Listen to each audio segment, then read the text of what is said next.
right, we're here with Shiro again. Shiroku. How you doing, man? I'm doing okay. How you doing? I'm doing pretty good myself. I'm glad to hear it. And your pilot's over. How's that been? For bloody luck. It's a little sad that it's over. It is. Happy that it happened. Sad that the run is currently Okay, okay. Well, I mean, I'm glad I read it. I'm glad it went from, me starting to read it just because, Jugo was on it to me fucking with it and fucking with you, over. It Yeah, was like that yeah. at the beginning. And then I just started reading it because I actually fucked with it, so. Well, I mean, I get it. Trust me. Yeah. I mean, I just didn't know who the fuck you were. I Yeah, saw no. you a couple times on God Game and stuff. I just never, put two and two together. Yeah, but little no name writer. Yeah. I get it, 100%. You random. So who this random dude? Yeah, exactly, bro. But I'm glad you got to, show off what you're capable of, bro, in your writing. That was pretty Yeah, good series so far. I'm pretty happy too. Jogo, Jogo was on the series for I think the first 4 episodes. Okay. Um, doing editing and Yeah. kind of helping me with the script writing, but Jogo got so busy. Yeah. He was like, hey, I can't really keep it up. And Understandable. I was like, I totally get it with all the stuff Yeah. going on. So everything past episode 4 was fully myself. Okay, okay. Nice. I think it worked out really well. Or maybe it was in episode 4 was the first episode that I did. Because, Okay. but the idea, anyways, is him stepping away actually made me a lot more confident in the writing.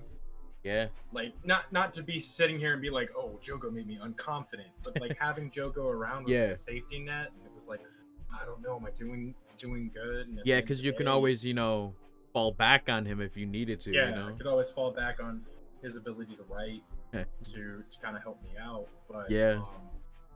from episode 4 to episode 7, I think he came out really well. I enjoyed it, being able to write it. I know I did. So I'm really glad you like it.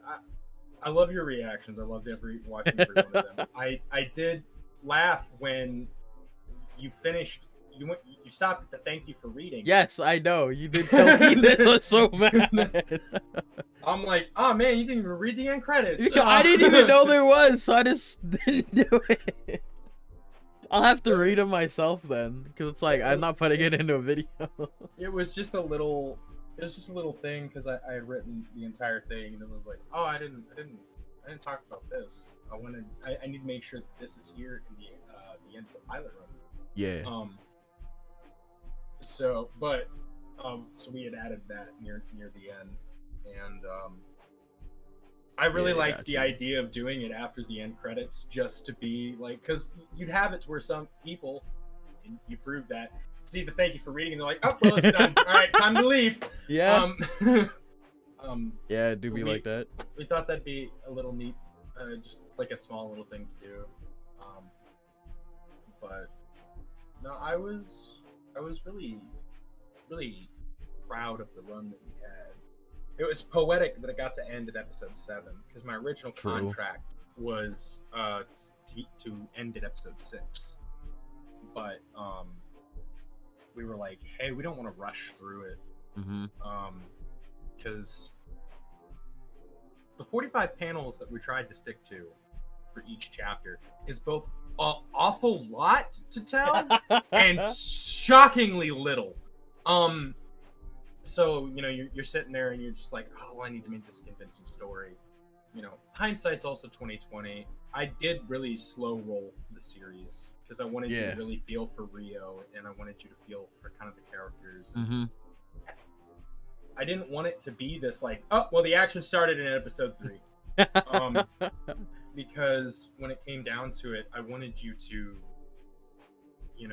see that this world isn't just about the fast-paced fights. It's about why, why the fast pace? Why we fighting? You know. Yeah, I got you. I did love your reaction to seeing the other mediators. I thought that was cool. Yeah. I really hope we get picked up because yeah, man, I want to show off some of these mediators so bad, right? Like I'm down to see what they got, bro, and to just like show off what their abilities are, what kind of spirits they're attached to. Yeah, I mean that one guy with the Oni spirit seemed pretty cool. Or yeah, whatever that Braden. His name is Braden. I love him. Okay. Him as a character, he's so awesome. All right. You were on the money that he does have an Oni. I mean, it just looked like it, so I mean, I was like, yeah, that's it. That's what that is. But not to super spoil anything, but Braden doesn't even know that he has the Oni. Oh, but he knows he has powers. He doesn't know he has those either. Oh, okay. So it's this cool thing for Braden is him figuring it out as time goes on. And obviously that one girl, she knows she got stuff because she got them little ghost things, spirit. Yeah, people. In fact, she's in her spirit form there, which we wanted to kind of touch on. Okay. And it was funny because you hit it on the nail on the head when you were like, I think some of these joined the Night Brigade in your reaction. I was I forgot what the name was. I was like, they joined a group, bro. I don't know what it's called. I was like, yeah, they, like 100%. We were seeing at least some of them that are gonna be joining, bro. Like, yeah, I just felt like that was a thing that you were showing off the possibility. It was really funny when we designed Braden because we designed Braden, and then when he got colored and put in the series, my current editor, who doesn't do anything other than make sure my grammar is correct. Yeah. He also does typesetting for Voice Me as well. He's known as Empathic Kitty or Kitty. Okay. He saw the image and he knows me in real life. Like we're actually friends. Yeah. And he looked at it and he's like, "Yo, Shiro, that's just you if you went to the gym every day." Oh, because I have a very similar haircut. I don't have nearly the the fade that he has, the undercut buzz, but he's like, if you cut your hair a little shorter on the sides, that would be you. Just if you went, I was like, dang it, you're right. I did a self-insert by accident. Yo, I mean, I think that does look like you, cause didn't you post that Ghostbusters picture? That was you, of you dressed up as a Ghostbuster. I don't think. No, I didn't. Someone did that. That looked like them. I posted an image on the Instagram of me and a voice actor friend of mine at Holoscreen. Okay. A couple of months back. I don't know. I saw somebody like that. I saw somebody in a Ghostbuster outfit, bro. I was like, who's that? But this episode was a long time coming. I had the image of this exact episode in my head since this start. Okay. So I had been working towards this the entire time, just Rio going absolute ham. It was so fun to write. I do feel like it was a little rushed. If I had had another episode, the fight would have been longer. But at the same time, I think it was decent enough length because she's going up against humans and she's a mediator, right? Mediators are superhuman at this point. She's dodging bullets and so the thing about this was to show that normal humans can't compare to mediators, but other mediators is a different story. Good. Yeah. I mean, they were all about to pull up on her anyway, so. Yeah, so it's this really cool differential between just having it. I just had a good time. I knew I wanted her to have this kind of a change in demeanor. Yeah. When she transformed, right? Because the entire episode 7, Rio never says a word. Until I accept the deal or whatever. Well, at the beginning, she accepts the deal, but that's it. After she accepts it and gains the power, she doesn't talk. Yeah, she just bodies. And she just bodies them. And so it was super fun. It was good to write, and I really enjoyed it. I loved the entire experience of being able to do Bloody Luck. Yeah. It was so fun to be like just the ability to write Rio the way that I wanted to and tell the story was really really cool. I really enjoyed it. Whether That's we get good. picked up or not, I'm incredibly proud of the 7 episodes we did. I mean, I hope we get picked up. Yeah, I do too. There's a lot more to this story that I really want to tell. Yeah, we're just waiting on you, Voice Me. Pick it up. Pick it up. Just, once it gets those views. Yeah. Hey, that's what I'm trying to help with. I know, and I love every reaction that you've done and talking about it. And having me here to talk and stuff with you, I think is fun. It's great. I love doing this more than anything. So yeah, I mean, it definitely, you know, is pretty cool that I get to talk to you like this. It's interesting. It definitely changed the pace, you know. There is something that you said that I did want to. All right. During your review or your reaction. Yeah. The lines that you were seeing from the chest and then to the gun, right? Yeah. That was Rio feeling the flow of fortune. Okay. So the pink lines were supposed to be representative of good luck. Yeah, the cat did mention that. Like, you could already see the flow or whatever. You could feel the flow or whatever. Yeah. But I was just like, oh, that shit probably like bungee gum. That's some he's so good shit. Or it's like it's like the threads of life or something. I'm like, because like I thought it was connected to the heart because it was just like it just went past the gun, you know? That's what I thought it did. Yeah. But I mean, that would have been cool. But I mean, that's not what it was. Yeah, it was just the idea of her. We wanted to show the fact that she can feel the flow, and I wanted it to look a little bit different, but time constraints didn't allow us to do it. I wanted it to look a lot more like almost water. Yeah, I got you. We couldn't get it to look that way properly, you know, as it's floating around, so it just ended up looking like fibers, which, I mean, it got the point across enough. I mean, that's how I kind of, you know, got the misconception there. The only way you're really going to be able to know what that really is, you know, if the series gets to continue and you're able to see it more often from her. Voice Me, pick it up. but the team did such a great job giving her the aura, the cat ear aura. I thought was really neat. That was a last minute addition that had nothing to do with me, all to do with one of the colors, Strody. Nice. He was like, "Can we do this? This looks cool." And I was like, no, "Give her cat ears, bro." I was like, I fucks with that. Let's go. Yes, sir. I like it. It was really fun to write this episode and show off what I wanted. For getting the claws you see in the very, you know, you see it all the time, her having the claws in the cover photo. Yeah. But she had never had them. Now she has them. So that was nice. That was cool and fun. I couldn't be more happy with how the series turned out at the end. We do have another small thing that's going to be coming out probably next week. Okay. There's no real art to it. It's basically just a thank you for reading. Okay. From myself and the artists. Yeah.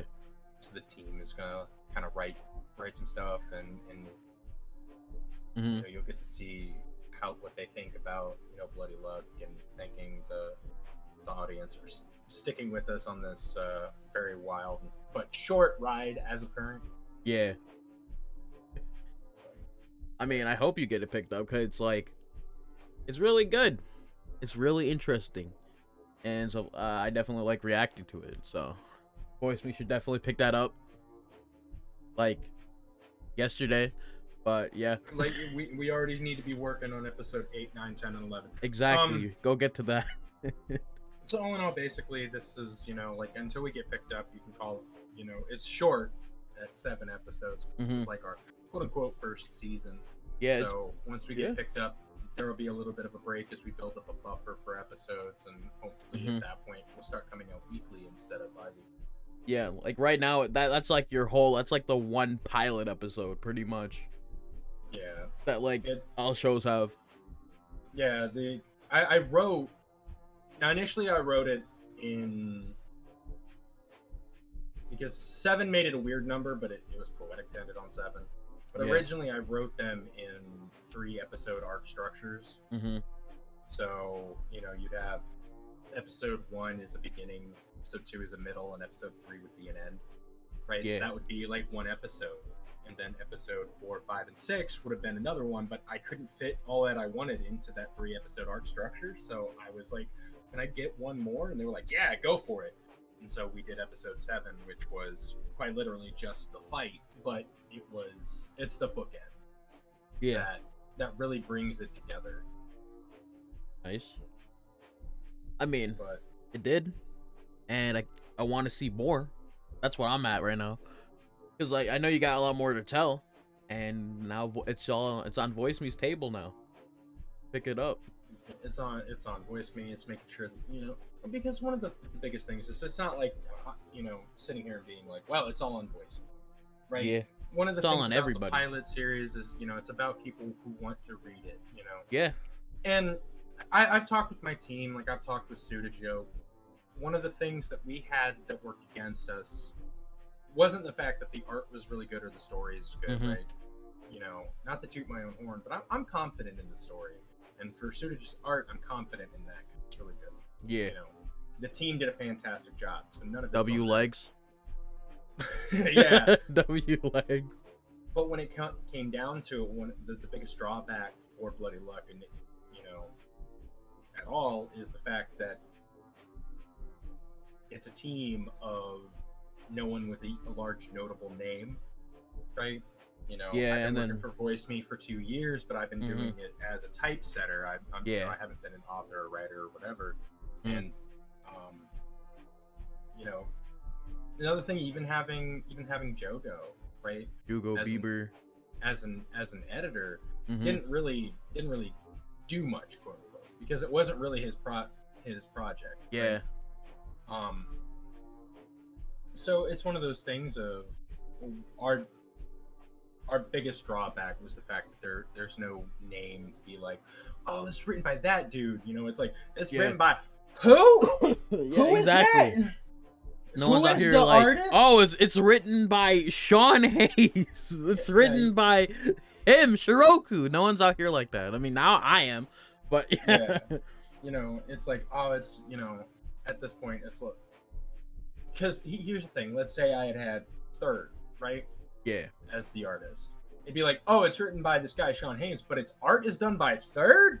All right, let's go. Or, you know, it's like, oh, it's written by Sean Hayes, but Kuzo Mari's doing it because they have these large followings, and so it would have pulled in more traction. That isn't to say that Sudajo isn't a fantastic artist, because I do. Yeah, he's great. He's great. He's phenomenal, but he doesn't have a name. I didn't have a name, so we didn't get the initial boost. Yeah, the initial pulls from it. Yeah. But we did a good 7-episode run. Everyone loved it. I've had my team literally sit there and be like, I loved working on this project, and I'm like, well, thank you, because I loved writing it. Like, you know, I've talked with Met too. Met has been like, oh, I love Bloody Luck. You know, I mean, he's probably obligated to say that about everything, but I'm gonna take that in stride anyway. Yeah, exactly. It's just, you know, if you can perform on the website, that's how it really is. He's not, and it's not like Met's picking favorites. Yeah. But, you know, he's just sitting there and he's like, I like it. I like the art. I like the story. You know, but it isn't just about what Met likes. It's about, you know, what everybody likes. Yeah. What everyone can. So, if it gets picked up, wonderful. If not, I've done 7 episodes. Yeah. And this isn't my end point. This isn't the last thing I'm gonna do either. Yeah. You know, I've got other projects that I want to work on. Yeah, okay. As well. So, yeah. Heck, man, I even put in for the Voice Me PEEP competition. That's guaranteed. Nice. Nice. Hold on, because I feel like that's contrived to say that. People are gonna be like, "Oh, it's rigged. He's gonna get it." No, I mean, like, if I win, right? If my pitch is good enough, they like that story enough, that's guaranteed. My writing gets back out there again. Yeah. That's true. Because I didn't even tell Met that I had done it, and I recently talked. Yeah, I got you. I had asked him if I could, and he said yes, but I never told him that that you did. Yeah. I was like, Psst, I'm letting you know. This is the name of the one. make it go through. How much for it to go through? How much? Tell me. Just slip it in on the side. Don't worry, we got this. No, I want it to go through based off the merit of if they like it and if they it's good and stuff. Like, yeah, I got you. Because understandable. I'm all about, I want it to be something that is enjoyable, not just for me but for everybody. You know? Yeah, that's why I try to avoid anything like you post about Bloody Luck, so I can just read it properly, genuinely, or like any series, voice be serious. So I'm like, I can't look at this, or I'm gonna be like, oh, I saw this. It's gonna drain some excitement no, from it. No, I can't do that. No. Like I drop likes, I just can't. I'm like, I'm sorry, I can't look at this. Your eyes are closed. You're just kind of peeking slightly to see the like button on Instagram. Yeah, I'm like double tap or like button. I'm like, get off my screen. Like that, I have to do that if I want to do genuine reactions, because like I think it's lame if you do it. I know you had mentioned that because you had seen the meme that we did for the imposters. Yes. Where Abigail is on the ground. And it's like a meeting. Yeah, you fucking like I saw that. I was like, now I know she dies or she gets hit because she did move. Yeah, she did have a twitch. There were a lot of things that we did because, funny enough, that scene wasn't in the original script. Mm-hmm. But because I bring each script to the team, we have a team meeting and we talk about them. Because, and I've said this before, as confident as I am in my writing, it can always be better. And so I like talking with my team and being like, hey, is there anything that you think could be changed? Any way we can make this better? Mm-hmm. And they're like yeah. And at one point they were like, it's really weird that we don't see Abigail, because I had written the last 2 episodes at the same time, right? So 6 and 7 were written at the same time, so we read over 6 and 7, and they're like, Abigail is never mentioned or shown. Right, like it's said that she's dead, and so they were like, why don't we just add a panel in there, kind of showing it off? And someone was like, man, I don't want her to be dead. I like that. Like I don't know, like I didn't count. Like what is it? I for like the leg counter, I didn't count her because I thought she was sus. You never once counted her. Something about like because and you had mentioned this. I wrote it initially to. If it had been longer, right? Our pilot had been about 10 episodes long, I would have made it to where it would have been harder to tell who was betraying, right? Yeah. But I wanted to sow doubt on everyone, not just the obvious one. Yeah, right? the guard uniform nigga. That's him. There were several options. At one point, I wasn't gonna have him be, a betrayer, but at the end of the day, and funny enough, it didn't play out this way. But the original concept was actually that the getaway driver would have been Alistair, not Victor.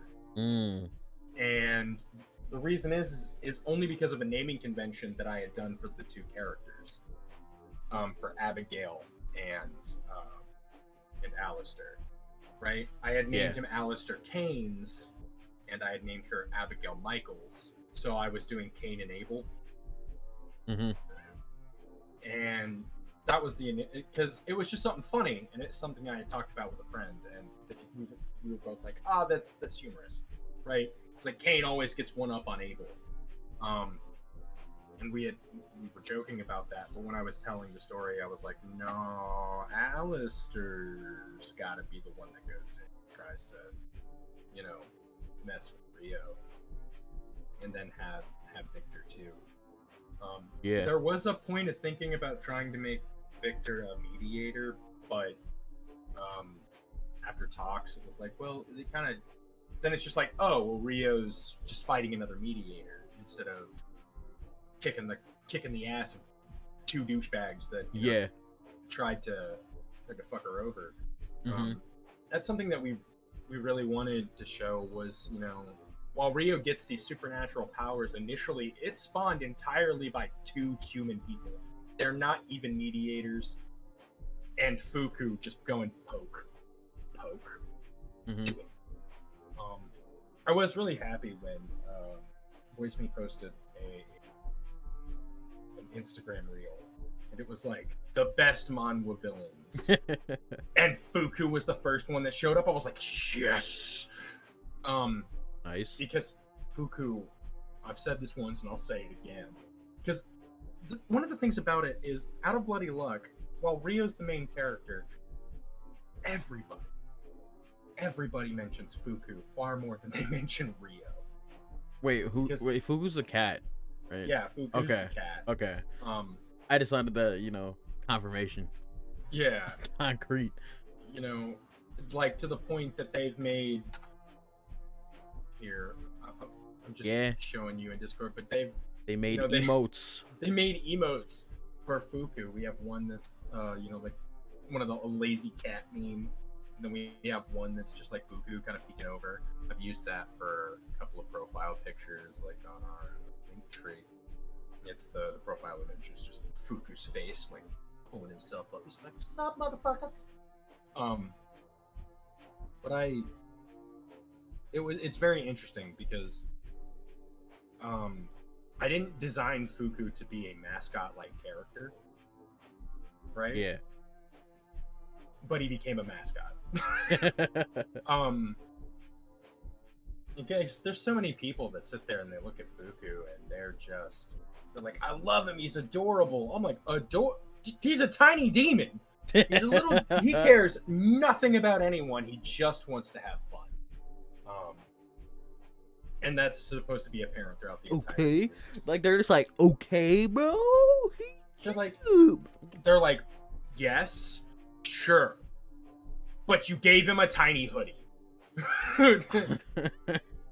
Because Fuku's got that little hoodie. It was just, when we were designing Fuku, one of the things was trying to not make him look like just a cat. Yeah. We wanted to give him a unique design. Something that I really liked is he has these golden markings across his neck, right? And a little backstory to that is I hadn't put this in thought, but when Tsudaji was doing the initial design for Fuku, he had done that, and then he sent me a link to a story about a Monake Neko that had its head cut off. Right? Okay. And so he was like, so he had done that as a little nod to, like real history kind of Monake Neko, where Fuku's head is like, those are scars from where his head got cut off. Yeah. And it gave the design a little bit more. He gave it the twin tail, gave him the twin tails. Very nice. In his description, it was, he has one tail for luck, one tail for bad luck. Yeah. Which is super, super cool. He did a lot of designing things that were super interesting that I really love going through the series. Nice. Like Fuku's throne was the best part of like episode 5, where his throne appears when he snaps his fingers. Yeah. Like that. He had, when he designed it like a wheel of fortune. Yeah, I saw like that. It's supposed to be like a water wheel, and so it was really cool, and I really liked how he did it. It's just, I've enjoyed watching the series change and evolve over time as written it, drawn it, done it. Yeah. I rock with it. It was a really fun experience that I don't think I'll ever be able to replicate. Yeah, it'd be like that. Because any series that I do moving forward or anything, it's never going to be the same as Bloody Luck. Yeah. It's like, yeah, your first big one, your first one that did something. It ain't never gonna be the same like that. I think one of the coolest parts about it is, no, I don't have like a huge, I don't have a huge following. But I do have a number of just, like dedicated fans. I got you. And there's so many people that have looked at it and been like, I have friends that hate, like, they don't like series that are, bloody or whatever, right? Yeah. They're more for the cutesy series. Um, that have read it and been like, I love your series because I really love how you write Rio, because she's feminine, right? But she's still a badass, right? Yes. A lot of She's times a baddie. when you read it, or like you read like quote unquote strong feminine characters, really it's just a dude with like a a wig on, bro, and some implants. Yeah. Like they make them look like a girl on the outside, but on the inside they're writing her Like a dude. Yeah. And people have been like, I really like how you show Rio is both feminine but a badass, and I was like, well, I really appreciate that, because that's something that I really tried for. Nice. I mean, I'm not one for female-led stories, but I mean, I fuck with Bloody Luck. Like, I haven't, enjoyed many female-led stories or, series and shit. It's just, this one's been pretty cool. For me, it depends, right? Yeah, I got you. Because it has got to be done well. The character has to be someone who is interesting and that I can get behind, right? I wrote Rio to kind of be that. Yeah. Like she's not heartless, but she's not soft.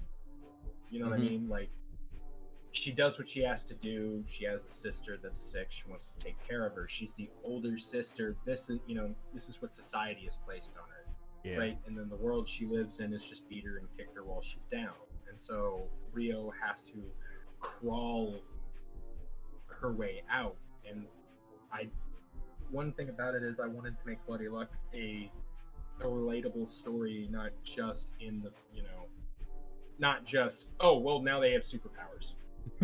Now it's just action and coolness, and the power of friendship compels you to win. Yeah. I wanted it to be something that's relatable, because every character that is in the series, I think, is someone you can kind of understand and get behind. Yeah. Like, for each character that was made in this, I gave them, negative personality traits before I gave them positive ones. And things like that. So, like, Lulu, with her two spirits and her vastly improved designed outfit from the original, is all about taking the easy way out. She's lazy and things like that. That's why she's looking at Rio like, oh, she gonna be useful in the future. Yeah. And you've got Brayden, who I took the idea of the kindest smiles often hold the greatest pain. Right? That kind of phrase and saying. And I created a character based off that, with an Oni as a, and there's a number of other characters. Felix, I love Felix to death, right? Yeah. But he's not just the old man archetype. Like, there's layers to him. There's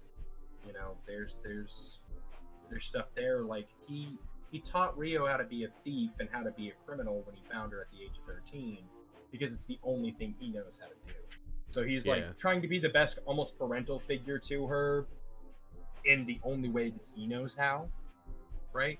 Yeah. Because he was raised the same way. And so that's just kind of how he interprets it. Because there was a point where someone had been like, I don't really like Felix. It feels like he's pressuring Rio to do this. Like, he doesn't have her best interest in heart. And I'm like, one of my things was, I was like, all right, well, don't judge a book yet. We're not far enough in for you to see that he genuinely does care about Rio. He's just a criminal. You Yeah. know, like he wouldn't have given her the job if he didn't think she could do it. At the end of the day, she did it. It was the crew Felix built that fucked her over. Mm-hmm.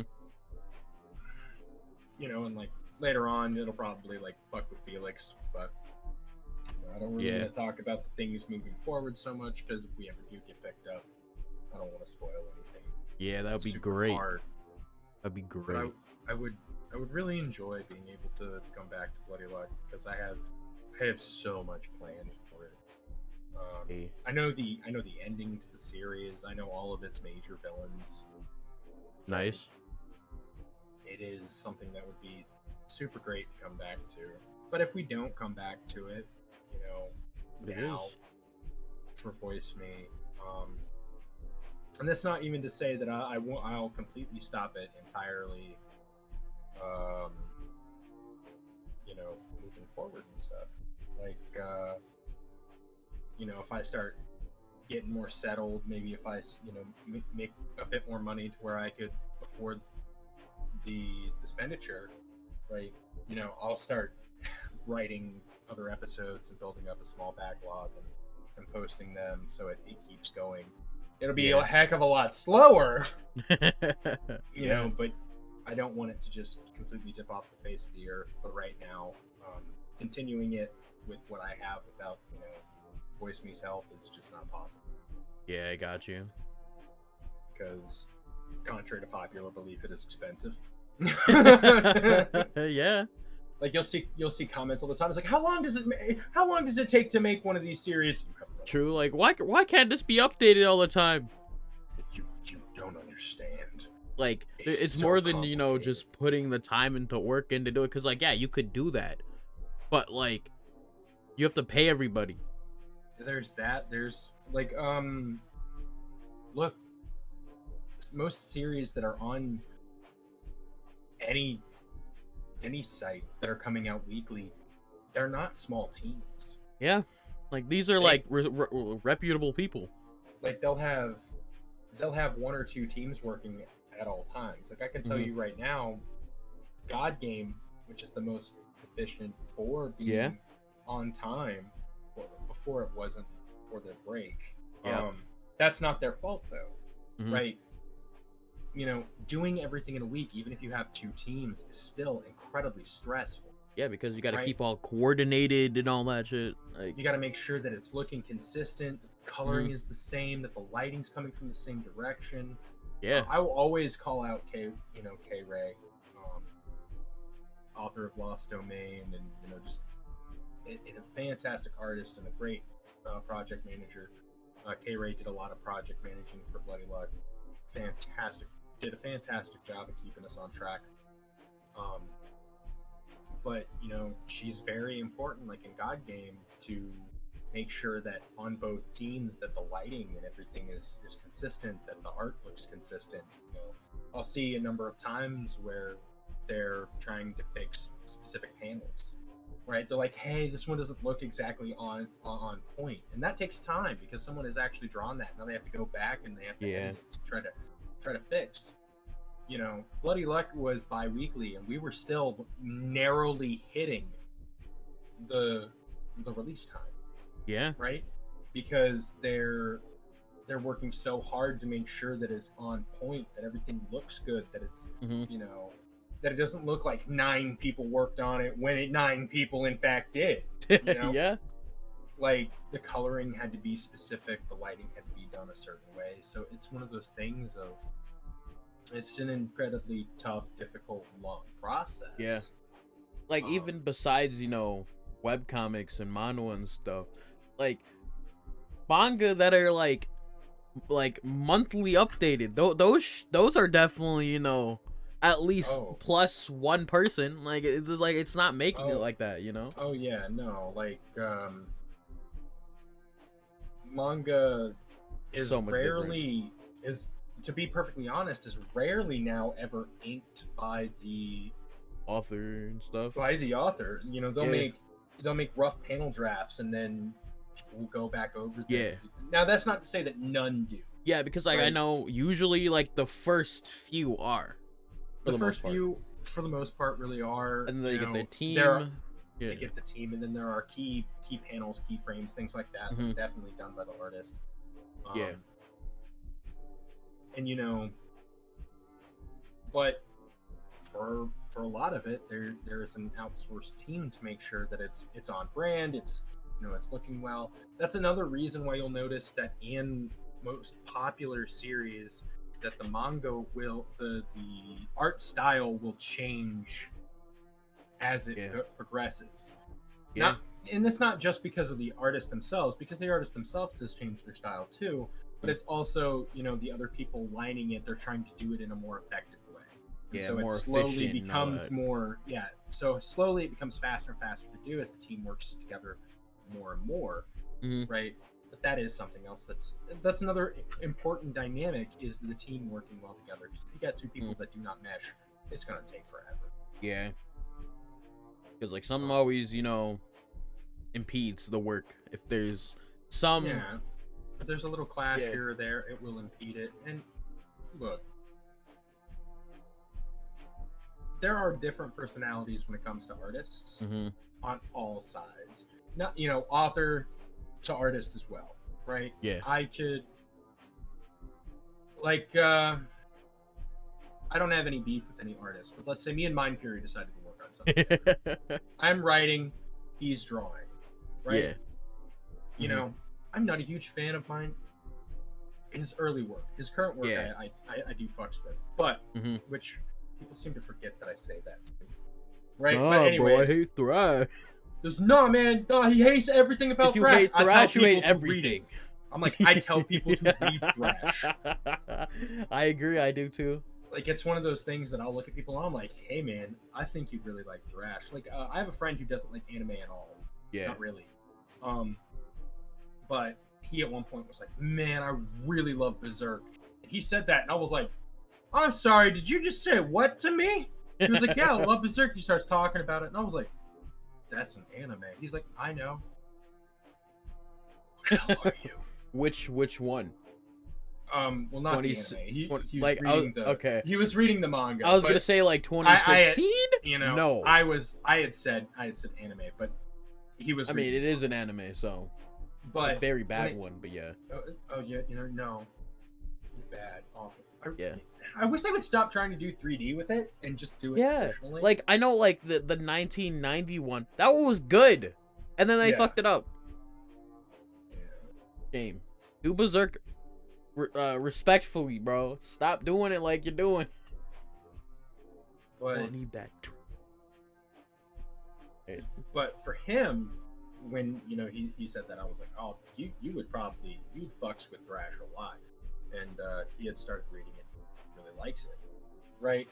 Because there are very similar elements between the two series. So it was just like he was like, I dig this. I was like, cool. I don't, but that's like story wise, I do love Thrash. It's just it's hard for me to read something that I can't get behind the art for. Yeah, I got you. But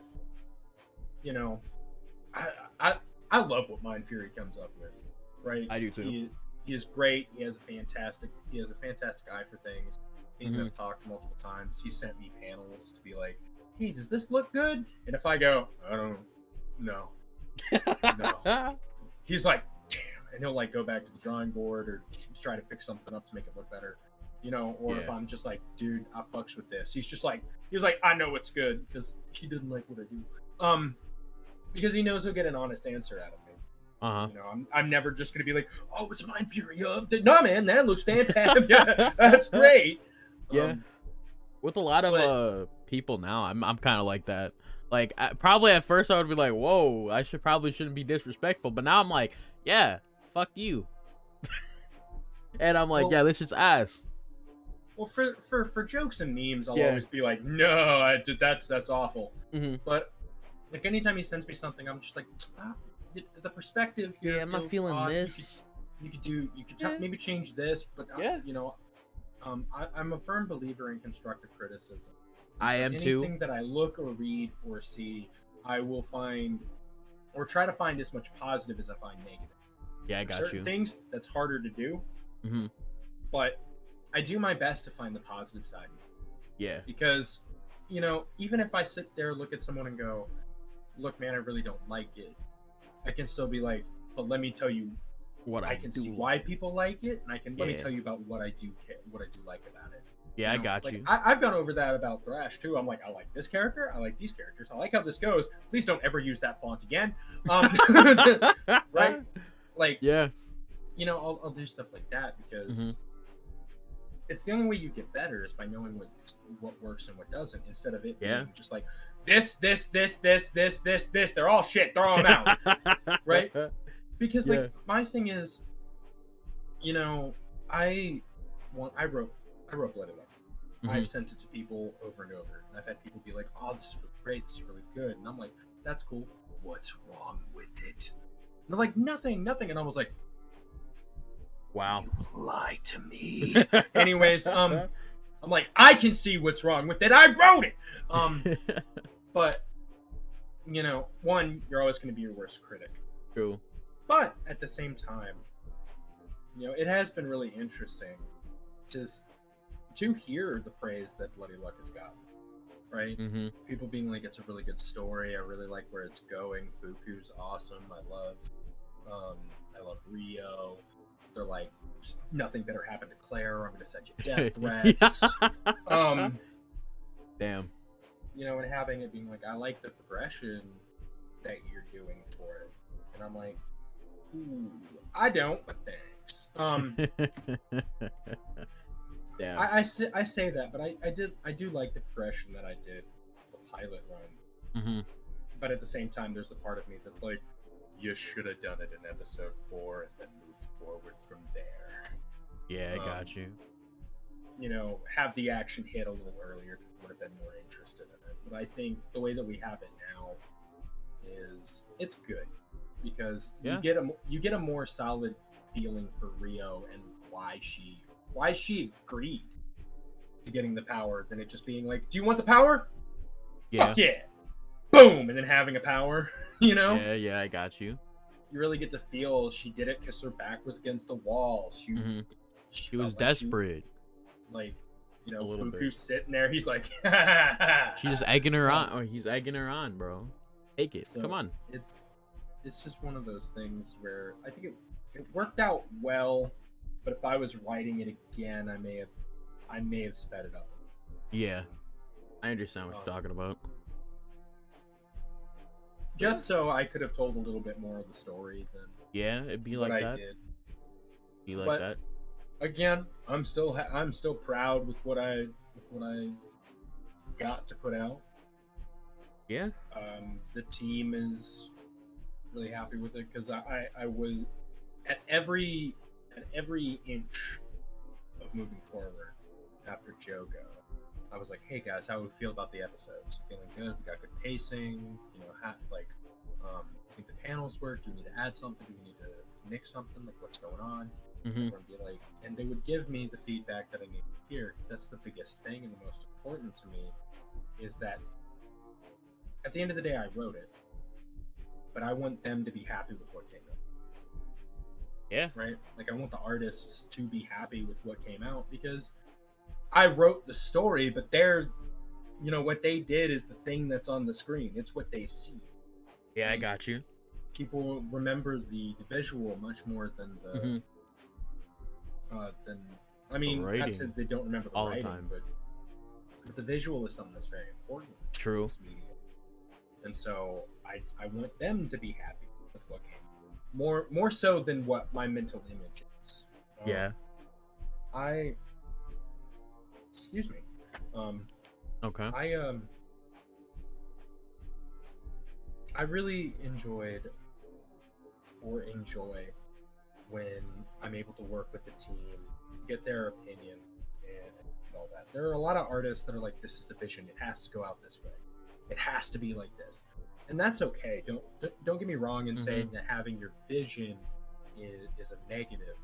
But for me, and this is just for me, I talked about it earlier. Rio having the cat ears and the tail in the last chapter was not something I originally had thought of. Yeah. Right. I had said that I wanted to attribute Rio's movements to, like, kind of, I wanted to give her a quick way of moving that was animalistic, and so the way that I had wanted to show it, is I literally sat in the call with the team and showed them a clip from Gundam Iron Blood and Orphans. Okay. The Barbatos going berserk, right? Mm. So that's how Rio was kind of supposed to move, was with that animalistic kind of quick rush, you know. Okay. The eye trail from the eyes came from that idea because I thought it was a cool look and everything. Nice. Still haven't watched Gundam, but I'll understand. It's on the list, okay? It's on the. I'll do it. I swear. It's on the watch later, bro. I promise. But that's okay. But when it came down to it, that was kind of my thought process on how I wanted to move with almost this, not fully mechanical, but just more animalistic, almost jerky kind of movement, as she's not fully used to it, but you know, the power overtook her psyche, not just her doing it. Yeah. So that was something that we wanted to try to show, and I think they did a really good job with that. But then Strody, who's a fantastic colorist, some of our best colored panels came from Strody. Okay. Right? Every single panel Strody did really popped. Not to say that the other colorists didn't do a good job too, but Strody really would get the panels that were meant to pop, and he would make them shine. Fantastic colors, one of the best. Works on Bandit King as well. Okay. In fact, half of my team came from Bandit King. Damn. Okay. Nice. I was like, soon I shall have them all. But no, he had come to me with the idea of Rio getting the cat ear, and he wanted to do it in episode 6. I was like, no, I don't think it's. Or he had not time. He had done the cat ears on a previous panel, on an early panel. He was like, I'm just testing stuff out. I was like, I don't think we should use that here, but I think that's a neat idea that had never been in my original plan for Rio. And so when he had shown that, it became something that became a part of her transformation. There were the cat ears and the tail. And it really did. It boosted the look. It gave her a more unique feel, right? Having the ears and the tail than her not having them at all, in my opinion. Yeah. So I think it really worked out. I did. So this is just because I'm talking about things as they're popping up in my head. I laughed really hard in your reaction when you got to Fiona. So Fiona is the Doulahan. That's in one of the bottom panels, the dude with the red hair on the bike, standing next to Fiona. And you was like, that looks like the chick from Black Clover. And then you showed the picture, and I saw the two of them, and I busted out laughing because that was not intentional, but they look identical. Yeah. I was like, same color hair, same color skin tone, same color eyes. What the hell happened? That was not the intention, but I just thought that was really funny. Yeah, because I was like, I didn't see this lady before, bro. I was like, what? Is she, crossing universes? I don't know, man. You look a little familiar. I thought that was really funny. I laughed really hard. I was just sitting there and I was just like, oh, Fiona, no! Because you want all your characters to look unique, not fully pull off. Yeah, and that looked very similar. I was like, you might have to switch it up a little bit, but I mean, I did, you got the idea. We'll see. I think, one thing is her personality will really shine through when you actually meet her. All right, okay. I mean, like, the same character is also like, she will feel like a distinctively different character. I bet, because, the girl from Black Clover is, like, dead inside a lot, and then has, like, a heart of gold and shit. Yeah.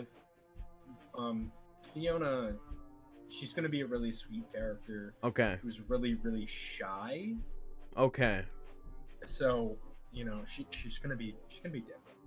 All right, it sounds different because, you know, the girl from Black Clover is completely different. She's just like Yeah.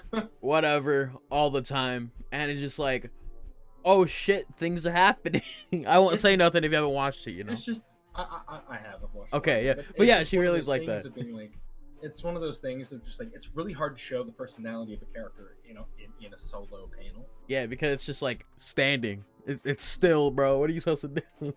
So it's just one of those things. Like, it's really funny though because we went through the whole thing. We got to the end. We put the episode out, and then I was like, I missed a character in that. One character is not there, and I was like, oh, it's fine. It's fine. She doesn't show up till way later anyway. It's perfectly fine. Damn. But like, it's just, I really liked the ending, being able to show off the other mediators. Yeah. And everything, because it was one I really wanted to show them off because it was just like they're all coming, bro. But it's kind of a ploy to be like, hey, look at the shiny. Look over here, guys. You want to see them, right? Hey, we got new characters. If you read the series. I was so frustrated I couldn't bring in Brady. He is hands down. I know you're not supposed to pick a favorite child. Yeah. But Brayden is my favorite, and I don't apologize. Okay. I absolutely, like, I love all my characters, but Brayden, funny enough, Brayden is actually the second character ever made for the series. Damn. He was the second character ever made, because of course Rio was made first, right? Because you know you wanted your main character. Yeah. But Brayden was made second. He's he's the secondary, like the secondary protagonist of the series too, and so it's just one of those things of like really, I wanted to show him, but there was no point where it would have made sense for him to just appear out of nowhere, you know, in this first arc, especially with how it's set up and everything. So I couldn't add Brayden in until the very end of the pilot. It was like, no, my boy. Because I like all of these designs for the most part have been finished since before we started running the series at all, right? During the prologues, when I did the stream for it, I was showing off the concept art for the characters. Okay. You know, his design did change slightly. He used to have just a hoodie, and he had a t-shirt that said space on it. Yeah. And I thought the space t-shirt was funny, right? And when Sudaja asked me why, I was like, it's just, you gave him this big goofy smile, gave him a t-shirt that says space. Are you making a Kamen Rider Force reference? And he went, I am actually, and I just started laughing, and I thought that was so funny. But he, at the end design, he took the space away. I was like, oh, no space. But the design that he did was pretty on point. Funny enough, I didn't even have to tell him how to color it, right? Because when he had showed me the sketch for it, I was trying to decide what I wanted the colors for the character to be. Yeah. For the outfit. And at one point I was like, do I want a white and a red jacket? And I didn't say that, like, I didn't type this, right? I thought it out loud. And then when I finally saw the colored piece, I was like, did he give him a white and red jacket? And I didn't have to say nothing? Bruh, Sudaja on it. He is on the wavelength. Because all the panels that you see where the new characters came in, Sudaja colored all of those by himself instead of having the colorist do it. Because the colorist hadn't messed with it yet. He knew what the colors needed to be, so he went through and he colored them all because he knew where, what they were supposed to look like. Yeah. And so it was just, it was really great that he's on that. He knows what I need out of the character. Yeah. And he knows what he's doing. So he's just a fantastic artist. One of my favorite panels is the dude with the chains choking that one dude out. Oh yeah, I saw he on that Karafika shit. Yeah. it's one of my favorite panels because it is just it shows the grittiness of the series, you know? Yeah. Like, one, you have a city backdrop on fire, people are dying. Heck, there's smoke in that shot, right? So he can't be too far away from it as he is just choking this dude out with chains. Oh yeah, I also said he looked like Jason from yeah, Human you said Defense he looked like Agency. he looked like an older Jason, and I was just like, that's weird because that was never on the mind. I'm like, but it's on my mind with the. The thing that I really like about him is, see, Fuku's talking about mediators. Yeah. And saying that they're not going to be nice. He's not a mediator. He's just not a nice guy. That's all it is. He is just not a nice guy. I love that character so much. Nice. I wrote that character to be based off Glut. And not just like Glut, you know, it's like, oh, I'm hungry, but he is battle hungry. Right? And nothing satiates that hunger for battle. Hungry for blood. Hungry for war. Yep, he's hungry for that bloody luck. No. But when it comes down to it, you know, it's just like, it was really fun to write all the characters. Seeing them come to life in this was great. Honestly, the best part. Nice. I'm glad I got to read it, yo. I am super glad that you enjoyed it. You know? Hey. Because I really did enjoy watching every one of your reactions. The funny thing is I would actually, except for this most recent one, as of right now, I haven't. But every time you would release a new one, I'd go and watch the old one first. Yeah. I got you. I'd watch that one, and then I'd watch you watching it, you binged it all, so you can get the whole thing, you know? Yeah. Understandable. But yesterday I was driving when the episode came out. Yeah. And so I was like, we're watching it now. We're not gonna stop. I was like, I got places to be. So I'm like, And I say watch, but really it was more me listening. Yeah. I was in the car. Which is really funny because the bass system in my car, anytime you would be, you do the big whoosh, would just be like, I was like, ah! I'm driving on the interstate, an old lady next to me almost swerved and died. Does that happen? The whoosh? What is the whoosh? It was when you were counting. Oh, that was like a ding sound, huh? They keep doing the edit where you were blowing out the bass or whatever. It was... I mean, I thought it's just the ding sound. It really is just a ding sound, bro. And it was just like, boom! Like, I'm like, oh. You're like, I didn't realize it was that loud. And then I bass boosted it. It was just like, boom! I didn't even realize that was what it was doing. Look, for comedic effect, it was perfect. Yeah. It was great.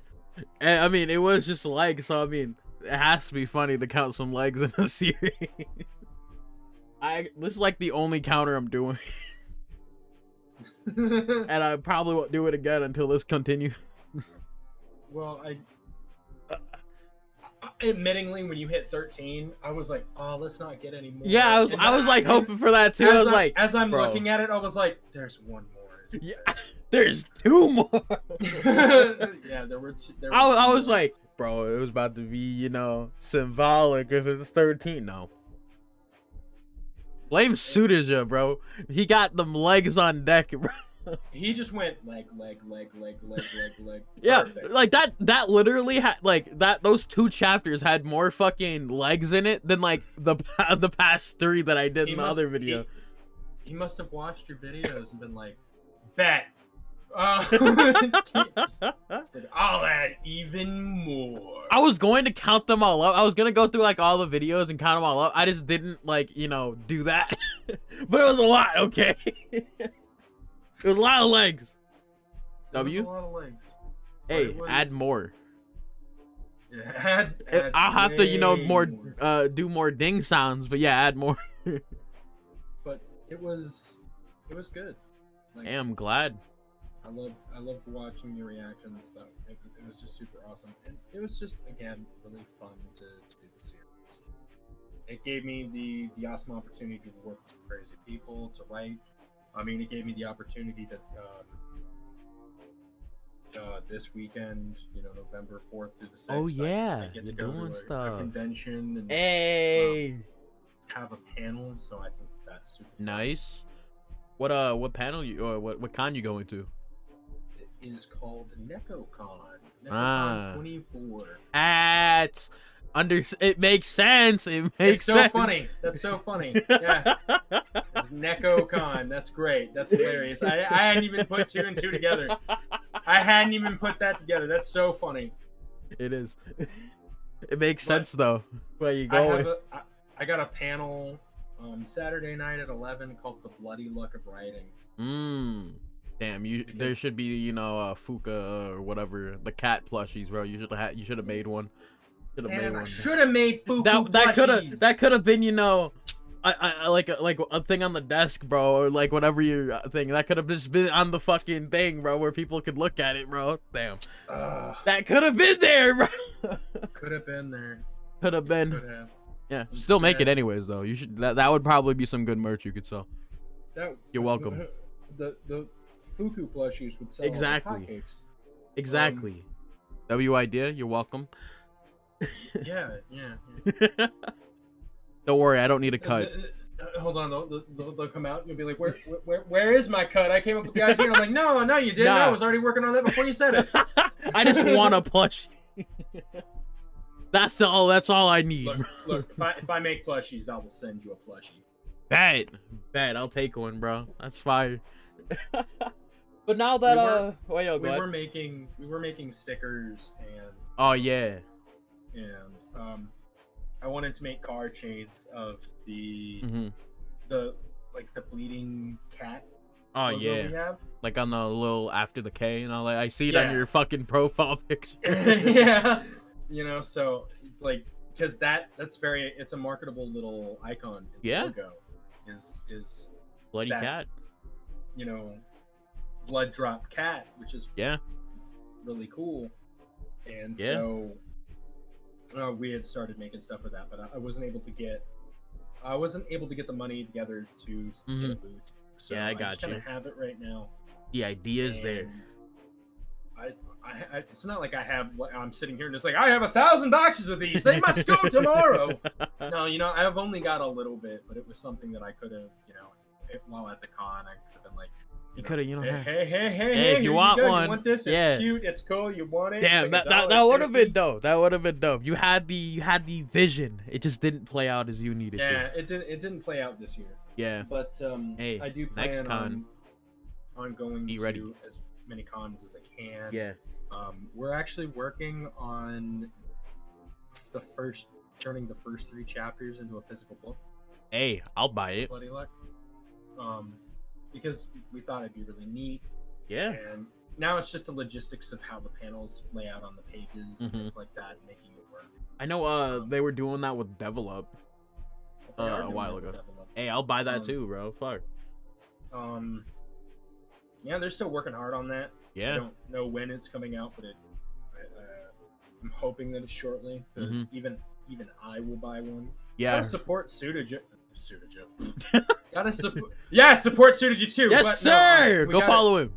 We gotta support Jogo because I'm still friends with Jogo, even though he like left Bloody Luck. It was like get the hell off my project. Well, I hate you too. No, it was he got busy. I was like, I'm not here to be a burden on you. Yeah, I got you. Because I still love Jogo. Bloody Luck. I can't say words at all. Bloody Luck is one of my favorites on Voice. You should read it, everyone who's watching this. But no, Devil Up is personally one of my absolute favorites. I agree. That was probably, I'm trying to remember. Like, Devil Up was either my second or third Voice Me title that I did on my channel. Because I believe the second one was God Game, because like obviously I know about God Game.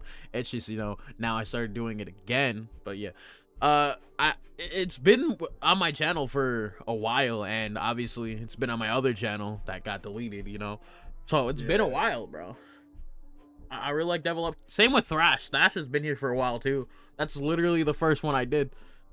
I'm surprised I found that, to be honest. Well, Hams found it, and I read it.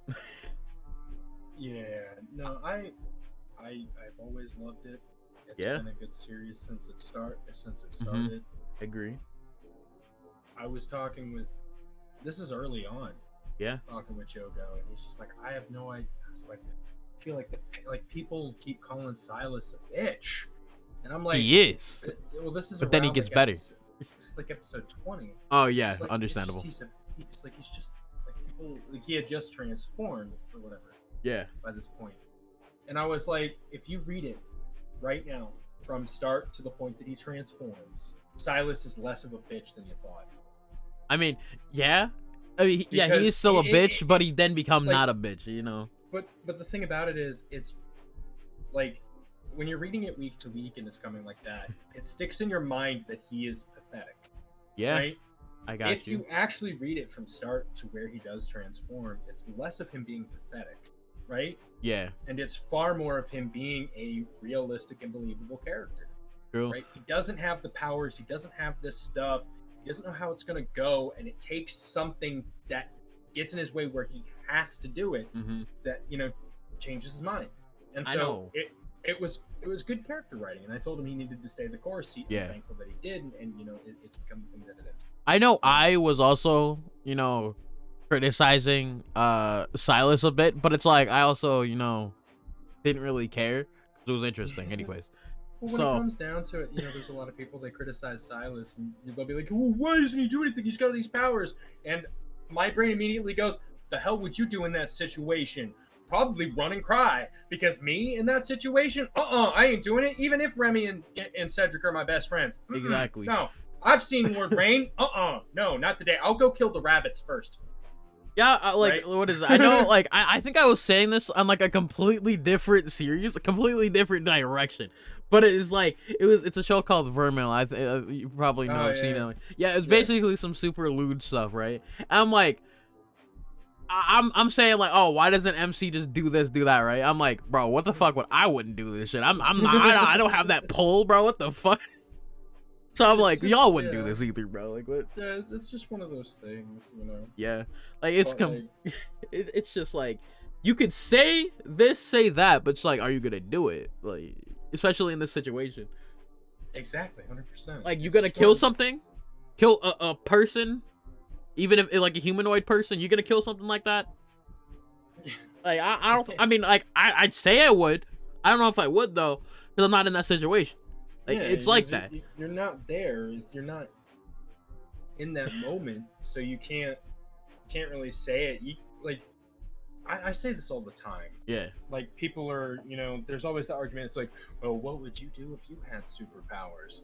And I look and go, 90% of humanity would rob a bank. True. And they're like, no. I would become a hero. And I go, no, you wouldn't. No, you wouldn't.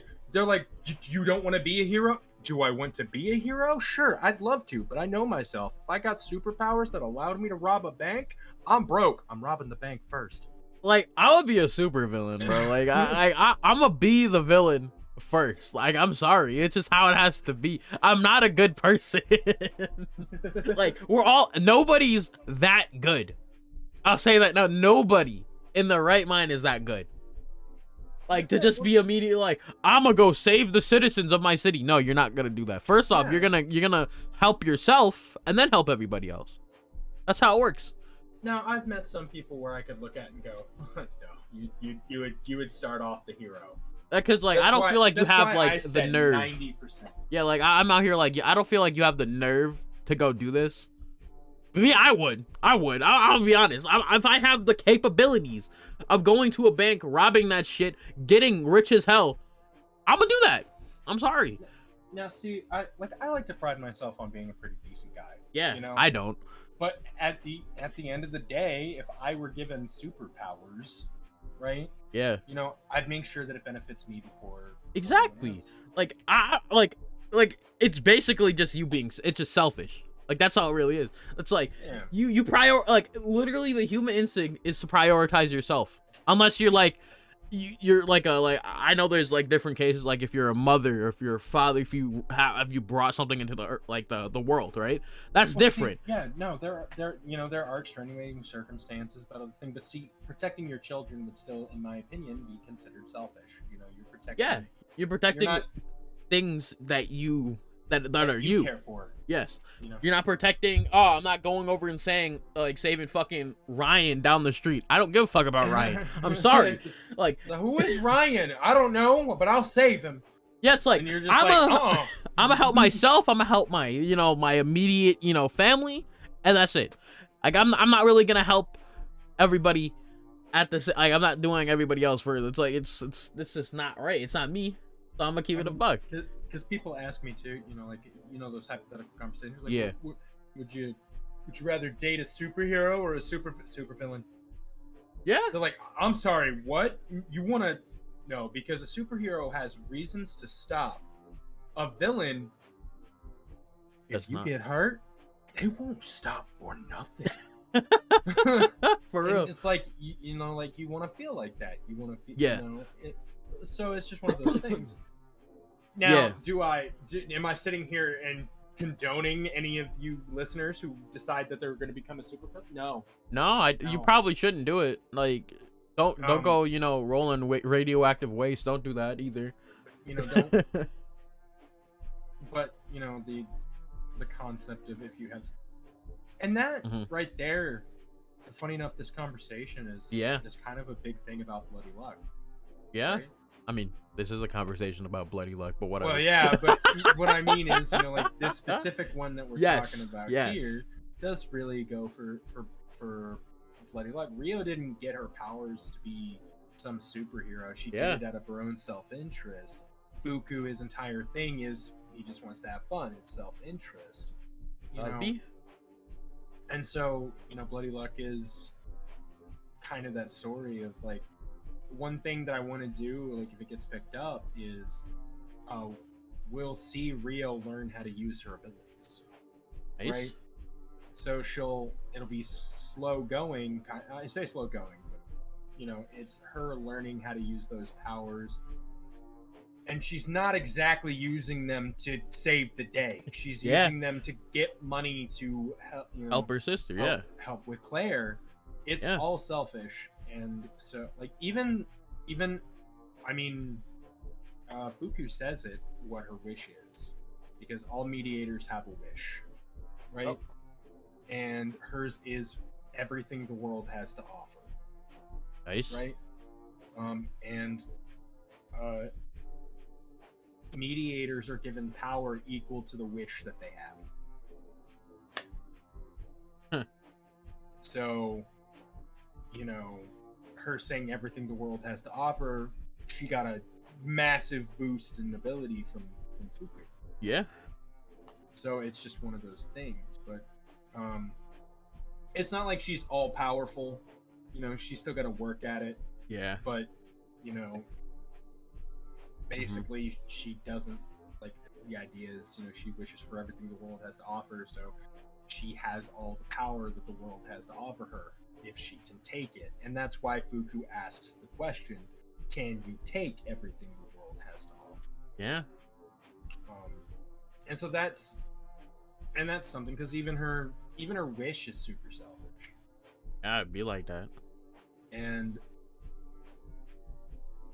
I don't know, I really like when I write delving into the human psychology. Like, I don't really want to talk too much about it, but there's another story that I'm currently writing. Yeah. And one of the main characters, asks the main character why he's doing what he's doing. Yeah. And he's like, oh, well, I'm doing it for the prize money. He's like, that's all you're doing it for? And he's like, 90% of people are here doing it for their own reason. Noble ideals will get you nowhere. Shiro. Leorio, literally. I'm doing it for the money, because, like, he's not wrong. But it's also, he has a bigger reason for it. He's not wrong. No, but I have this main character who he looks at the other one and he's just like, noble ideals aren't going to get you across the finish line. Exactly, bro. And Everyone's so, here for something selfish. And so it's just one of those things that I really liked it because I have an idealistic, character, and I have a character that's a realist, right? Yeah. Though it is funny because he does save him. He's like, I thought you said noble ideals don't get you anywhere, and then the main character Need you alive. Yeah, but then he's like, but if you die, I don't have cannon fodder, so and you got the puppy eyes, man. Like, because he's just sitting there, doing nothing.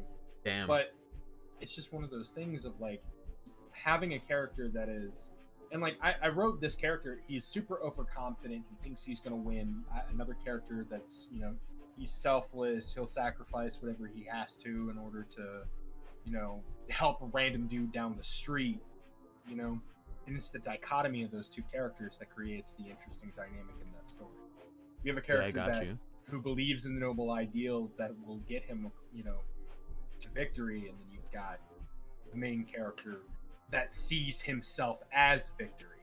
Yeah. To the point that literally he doesn't give out his name, he only gives out a letter, and that's what? V. Okay. So it's just one of those things that it's just you're sitting there and you're just like, because I was sitting there writing these characters, I was like, I think this will be an interesting dynamic because for the most part, people are going to like the secondary main character more than the main character. That's kind of the point, you know what I mean? Yeah. He's meant to kind of be that asshole, that overconfident, kind of jerk. But like, he's a realist at the end of the day. Yeah, I got you. I like asshole characters, jerk characters, because like, hey, just like me, for real. I do feel that, I do have the stereotype of writing jerkish characters, I guess. Which is why I really wanted to push myself with the secondary main character. To write someone who's a little bit more like he's optimistic, he's a little bit more happy about things. Yeah. He's nervous of doing things. Like the only reason why he isn't the main character is literally because he freezes in the moment he needs to do something, and so the other main character takes it from him. Yeah. And and that's why so that's why he's not the main character. This is because in that moment he freezes, he doesn't know what to do, and the other one's just like, if you're not going to use it, give it to me, right? Yeah, I got you. That's how that goes, and it's supposed to be this interesting dichotomy because I think there's a lot of times where people will write an asshole character, but then they don't write characters to truly bounce off of. Yeah, right? He's just an asshole, bro. Like they're really just an asshole instead of it being like you have this, but you also have the opposing view. Yeah, I mean, I do like dickhead characters, asshole characters. It's just they need something. It's like if they're just an asshole to be an asshole, it's kind of weird. Yeah, if they're just they're like I wrote V not to be like he's an asshole, a dick, and overconfident, sure, but he's not a bad guy. You know what I mean? Like when shit starts happening or whatever, he'll defend his friends or even random people, but he's still only doing it out of social obligation 90% of the time. Yeah. Instead of it being like something he truly wants to do. It isn't until way later when he learns a lesson or whatever in the story. Yeah, he gets humbled. Because you need the character growth, and if you start with someone who's overconfident, able to win all the time, right? You have to have humbling moments. They have to have character growth. Right? You can have an overpowered character, in a series. They need to have limits and the ability to lose every once in a while, even if it's not them. Like One Punch Man's a good interpretation. He doesn't technically ever lose, but there is still loss in his story. Yeah, because like he loses the fact that he one punches everything. He doesn't like that.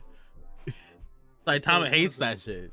So it's one of those things. Like the character evolves with the story as you move forward. So it's like at what cost? At what cost am I like so strong, but I can't see the other points of view. So it's one of those things. Like I wrote Bloody Luck, which which has been a fantastic experience. It's really helped increase my skill as a writer. Okay, okay. Like I write differently than I did at the start of Bloody Luck to when I finished. The scripts changed from one way, being a certain way, to being a different way, and now I have this new series I'm working on. Nice. Hopefully, I can get it out at some point, and it's one of those things of I wrote it vastly different than I wrote Bloody Luck. Okay, okay. And I'm excited. If it gets to be a thing, I think it'll be a really good story. You know, a great one with good. It'll be fun. It'll be something that's not on Voice Me. That's something I do want to say. Okay, so it's just like an actual like, yourself thing. Well, I'm not saying that it won't be on Voice Me, but I'm saying that the story isn't like anything that's on Voice Me. Oh, okay. I thought you were gonna do something else. I was like, okay, you going somewhere else? Okay. Because I believe in Voice Me. I would really like my stories to be on Voice Me. I mean, if I ever make stories on other things, that's cool too. Mm-hmm. But I would really like most of my stories to be on Voice Me. I got you. I believe in it as a company. I think it's a great place. They've been so kind and worked with me this whole time. So I like showing my loyalty to people who actually show me loyalty. Oh yeah, W Voice Me for not taking down my videos. Thanks. I'd appreciate if you keep doing that. That'd be great. I surely hope so. Yeah, look, I'll tell you right now. That's you half ever my hear content. You hear anyone trying to take down Bloody Luck from you? You let me know. They don't get to do that. Like I just gotta it's just hopefully it stays like that. Like that's all it is. Cause it's like I don't know if they plan switching up anything in the future. Like that way. As far as I know, we at Voice Me absolutely love reaction videos. So great. I think I mean you talk to a lot of us. Mm-hmm. Voice Me. I just need to talk to more of you. You just gotta get Matt. Those people. Yeah, hit Matt. up that. Get hop on the channel. Yeah, I mean, I definitely want Matt up here, even if it's like Mothcast or it's just an interview, bro. I feel like that would be great. I know. I'm still I want to do like the Sith interview. We haven't just gotten haven't gotten to do that yet, unfortunately. A bunch of different conflicting schedules, so unfortunate. Schedules is crazy. I mean, the only reason that I really have the time to do this interview, this chat with you right now is I have the week off. Oh yeah. So what are you gonna do after, since this is over, the pilot anyway? Besides like the con and stuff. Well, we got the con afterwards. I'm still working on this other project I was just talking about. Okay. Hopefully it gets to come out. But even if it's about to, it gets off the ground, it'll be quite some time before it comes out. You know what I mean? Yeah, I got Designing, putting down pen and paper, these episodes, things like that. Yeah. And then, I mean, I'm still gonna do what I can for Bloody Luck. Probably do, promotional posters, promotional art goes on Instagram, things like that. We show off, character sheets, other art. Yes, sir. Hey, if you need to use my reactions, go ahead. We want to keep, we're going to keep some content. Like I said, next week sometime we're probably going to have a thank you episode go up. Hey, I'll see that. I probably won't react to it. I'll just look at it myself. No, you don't have to react to that. Yeah, react to everybody's messages. No. But it's just the team and myself giving you guys a heartfelt thank you. Just want to thank you. Hey, I'm glad I'm here for the journey. I'm happy you're with us too. Hopefully we still get to do more. Take Bloody Luck with us a little bit more, have more of the journey. But yeah. At least for right now, as sad as it's a see you later. Yeah, it's a see you later. Not I'll be back next week or something. it's a see you later for now, but this definitely isn't gonna be goodbye. Yeah, I hope so too. But yeah, I think next time we do an interview, I feel like if he's okay with it, we should get Sudaja up here. Oh, that'd be great. I like, cause like I have plans to do, multiple people at the same time. Like, yeah, no, you should. Yeah, I mean, we just gotta get Sudaja on board. Even if you just got Sudaja, I think that would be very, very fun. Yeah. A very fun one to hear. I'm still, Jugo, I am still and congrats, I am still interested in the whole Devil Up team. Hop out here, even though it's gonna be a little awkward because not all of them speak fully English. It's fine though. It's fine though. We'll get it. We'll let it happen. We'll get it. We'll understand. We'll get there. That's great. I want that to happen because that would be dope. I think that'd be cool too. I would enjoy seeing that because their team is fantastic. Yeah, they're like a family, bro. Oh no, they're like a well-oiled machine. For real, I agree with that. They work so well. Yeah, such a small team putting out that kind of quality every single week. Is ridiculous. For real, I fuck with them. I fuck with a lot of like all the shit I'm reading on Voice Me. I'm fucking with like that. Like I'm glad it's been banger after banger so far. It's very rare for me to find anything on Voice Me that I don't particularly care for. Like honestly, the things I haven't continue, like I know I did a while ago on my other channel these like Voice Me select things where I did like five chapters just of like one of each of 5 series or whatever. There's like a lot over there that I still haven't continue. It's just more like there isn't anything for me to read, and it's also I want to contact the creators so like we could talk. Like that's really it.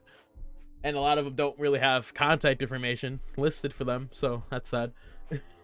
A lot of them are just just there for whatever, so it's unfortunate. Yeah, it is what it is. But yeah, it happens. Yeah, it's unfortunate, but yeah, it does. But yeah, you watch any anime recently? New anime in particular, or nah? I haven't had the time. Sad. Lately, it has been work, home, right. That's basically about it. You plan to watch anything? Anything that's new dropped, anyways? Thinking. The most recent thing that I have seen would probably be Cyberpunk. Damn. I still need to watch that. When it comes to new stuff, I wouldn't be able to tell you because I don't even know. Oh no, I have been, and I mean you just have to watch it. The Bleach 1000-Year Blood. Yes, sir. I have been. There will always be a special place in my heart because I worked on Retro Rhino's 1000-Year Blood War animation. Oh shit! When that was being worked on, I voiced Asnot, so there is always going to be a special place Asnot in was that in series' the recent heart. episode. Nice. Yeah. No, people. I've had people who have been they've been watching that recently, like the Byakuya versus Asnot fan animation, and cheering my Asnot, and people commenting and tagging me in it, going, "So, when did you get the role? We're excited to hear you in the episodes." And I'm like, I didn't get jack shit. I don't live out in California. It would have been cool, but also because I did the fan animation, they would never contact me. Oh, you're right. Like once they do fan animation stuff, like the anime industry will not contact you. Well, it's sometimes. I couldn't get something in the anime industry, but I will never be able to work on Bleach, because I did it through unofficial channels. True. Right. The only people that are given, the I'm free card would be the fact that Johnny on Bosch played Ichigo in that because he wanted to play Ichigo. They're still going to give him Ichigo in the English dub because he's Ichigo. Right? Everywhere. So, but like, no, it was super interesting because we had showed a thing. He had seen the Byakuya versus Asnot clip, and he reached out to us going, "Hey, can I be Ichigo?" And we were like, "Whoa, yes, bro." I have interview ideas, and Johnny and Bosch is one of them. No, Johnny is really cool. We got to last year he was at NecoCon. Okay. And I went last year, and I saw him, and I got a couple pictures signed, but it was really funny about getting those pictures signed. Yeah. Right? Because he's signing the picture, and I was like, hey, do you remember the 1,000-Year Blood War fan animation by Retro Rhino? And he's like, well, yeah, of course I do. And I was like, I was Asnot, and I did all the audio mixing and the vocal directing for that. He is mid-writing, stops in the middle of his signature, looks up at me and goes, for realsies? I'm like, yeah. He's like, can we get a picture? I was like, yeah. And here with Asnot.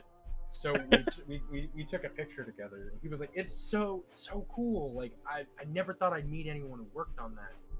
Nice. And then I went to a panel that he was doing, which was it's a Bleach panel. Yeah. But the entire time, people are like, what's it like to voice Broly? I was like, that's not Bleach related. Like, at one point, I was like, let me get this back on the topic. I asked him about the 1,000-Year Blood War thing, and then he kept asking me questions. And I'm like, funny. I'm like standing over in the corner, like everyone in that room is now staring at me. I was like, I don't know what you want from me. I didn't sign up for this. I just wanted to bring it back to Bleach. Damn. But no, it was really cool to see him again. Yeah, that's interesting. Get to talk to him. I've also spoken. I've spoken with a lot of voice actors and things. It was really interesting too, and I love this interaction. This was also last year. David Vincent was at NecoCon, and I have been doing vocal impressions for a very long time. Yeah. And one of them that I used to be able to do very well was Hakumen from Blaze Blue, which is voiced. The English voice actor is David Vincent. Me and an old friend had done an interview with David Vincent over Skype, so that tells you how long ago that was. Damn. And at one point when we were doing the interview, or after the interview, we were just kind of sitting there talking like on Skype, and I was like, yeah, I've done a couple of fan dubs as Hakumen. And he was like, oh, can I hear it? And I was like, are you sure? No. Are you sure? I don't. And he was like, yeah, no, I really like to hear it. And so I did it. I was like, I am the white void. I am the cold steel. And I did the whole thing. And then he was like, God damn. Don't ever do that again, or I am out of a job. I'm gonna sue you. And he could have been, it could have been, just him being, nice. Yeah. But that is something that has always stuck with me. And I go to NecoCon last year, and I was like, it's like, I was nice to meet you. And I was like, yeah, we've talked before. We did an interview. It was part of the interview for Team Wayfinder. And he went, Team Wayfinder? I remember you guys. Yeah, that was super fun. And I was just like, yeah, you're the dude who did Hakumen, yeah. And I was like, bro. Do it again, I dare you.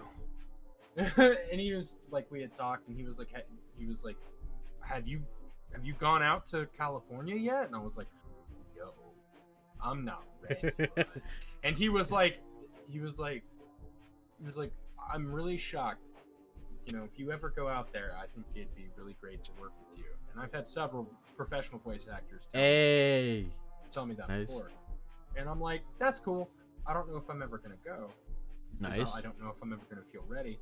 But it is really nice to hear them say that. And you never know if it's just them being nice or if they're being legitimate.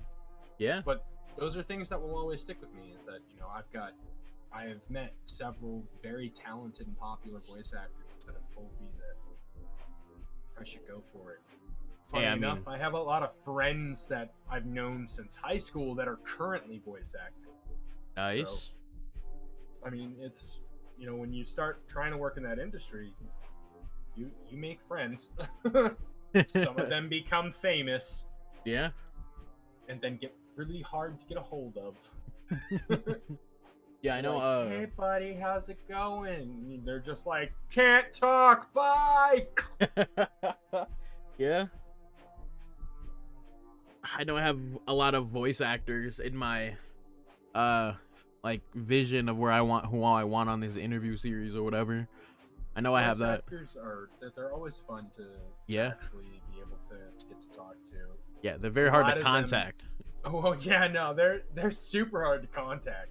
True. But when a vast majority, I'm not gonna say all of them because I'm not gonna say any names, but there's a good portion that can be really rude, or they're not the best with fans. Yeah.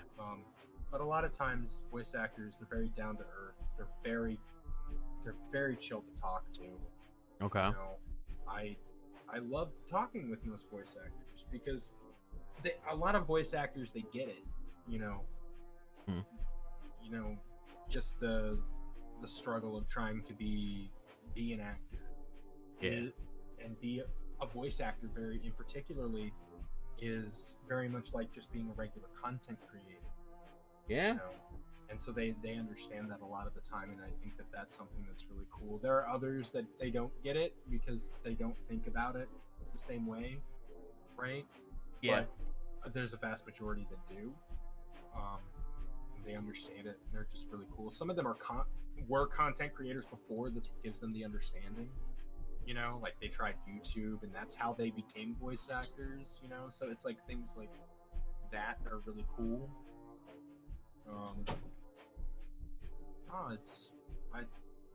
I've always enjoyed the crossover of voiceover and the online community in manga and manga. So I got you. Seems pretty interesting. That's why I want to talk to a lot of them. Yeah, again, super hard to contact. That's also my bigger problem. Well, I get it. Yeah. But if you keep trying at it, you will eventually get someone who heeds the call, the answer. Yeah, I know. I'm just trying to get big enough to get that pull, to get like, oh, he's interested. Maybe this might be a good idea. Yeah. I want to be there, where I can say I'm intrigued about doing whatever, collaborating with this person. They'd be like, they'd think about it rather than just leave me out red. No, 100%. I mean, that's why I feel you. I'm going up the ladder.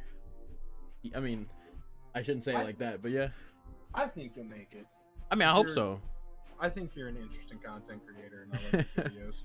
I may not comment on any one of them but Bloody Luck, but that's because I don't comment on videos at all. My favorite videos, I'll be like, I may pass you a like, but I'm mostly just gonna watch you. Sure, I got you. Which is super funny because as a content creator, you want to be like, audience engagement is important. I mean, it is. I'm just like, I only have so much time, and 90% of the time I'm watching stuff from my car. So yeah, I can't respond, and I forget. So yeah, so but like I enjoy watching your content. I think you're funny and interesting. Nice. I may have only learned about you from you doing the Bloody Luck reactions. I mean, that's fine. I have enjoyed the other videos. I know. That's how most of the people find out about me.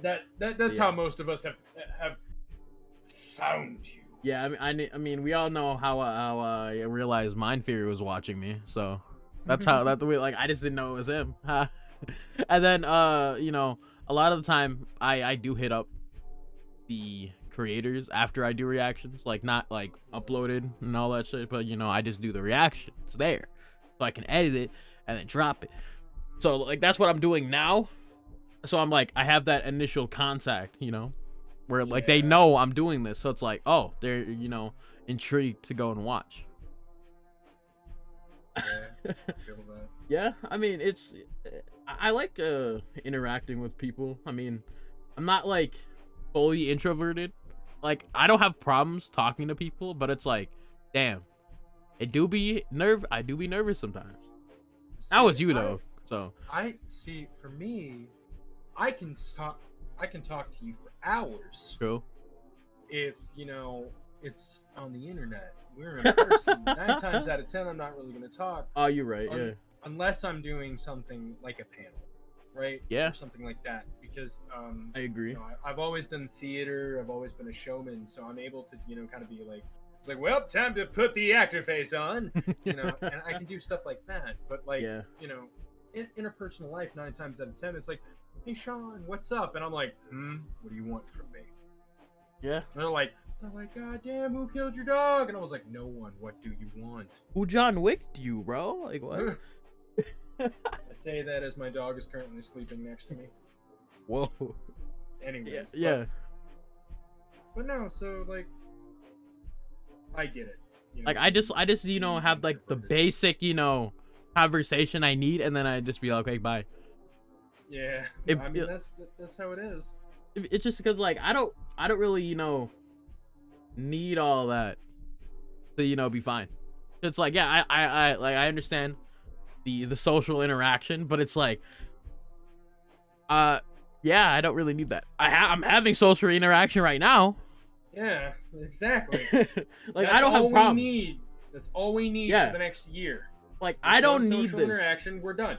Like, like I don't need to, you know, do face-to-face stuff. It's like, it's like the first time I'm talking to like basically a random person, like our first interview, or, you know, first interview with Faye, like Mind Fury, or literally my first interview was Mind Fury, or it was him or Juga. I don't remember, but one of them. That was probably, you know, my worst one, because I was like, damn, I'm nervous, and then I was like, okay, I'm not nervous no more. I just basically threw the nervous away. So yeah, so you got used to doing it. Made it easier for you to do. Like, that's why I want to, you know, hit up more well-established people. So I'm like, okay, I interviewed this very, you know, popular person. I don't need to be, you know, nervous no more. That's how I want my mindset to be. I'm like, okay, I get, you know, met Johnny Young Bosch, fucking Yuri Lowenthal, somebody, right? I get somebody, right? Talk to them, do an interview for like an hour or something, right? Now I'm like, okay, I did that. I don't need to be nervous no more. That's how I'm being. Like, that's my whole mindset with this. I totally get that. Because it's like, if I can interview this person, I can interview this person. Like, that's how I feel about it. If I can interview you. Mm-hmm. If I can interview you, I can interview the president of the United States. No, that would actually be like, okay, if I say anything bad, I'm getting shot. Like, it's like, uh-oh. Like, it's like, here I can be like, haha, fuck you, Shiro, and you won't do anything about it. But it's like, yeah, if I be like, haha, fuck you, you know, president, I'm like, I'm getting restrained, bro. I'm getting restrained on the spot, bro. I'm having the FBI, every Secret Service, you know, pull up to my fucking house and then restrain me. They were outside already. They were like, oh, he has contact with the president. We found him. Get him, boys. They're like, mid interview, they're like, location confirmed. Let's go. Take a flight. In like 5. like I'm immediately getting taken out. But it's like, yeah, I mean, I really enjoy interviews with random people, because like it's easier to just do, because I just get used to it. Yeah, that is true. I understand. I feel you there. Yeah, I mean, that's why I like doing these. This is why I like those. These are probably my favorite videos I'm doing. Not that the reactions are, you know, not great to me. It's I like doing this too. Well, yeah, no. It's called branching. Yeah. Like, at some point, I want there to be, you know, more of these. More people are intrigued to watch these, to, you know, even beyond these. That's what I want. Like, not that they're compelled. Like, they're like, okay, he seems pretty cool. That's what I want, no? Like, hey, that's all it is. Yeah. But yeah, I mean, I'm glad that we, you know, get chat like this. It's pretty dope. I went from, like, you know, listening to your fucking hot takes to this, because it really was just like, I literally saw, you know, fucking Sith and your interview. I'm like, I gotta get this nigga up here, bro. I gotta talk to him. look, you were like, I care nothing about Bloody Luck. It's all about the hot takes. Exactly. I'm like, we literally spoke before. I think did we speak before I dropped the Bloody Luck reaction? No, you had done the first one, but oh yeah, I did like the first chapter. I'm like, I don't give a fuck about this. He said all this. I need to talk to him.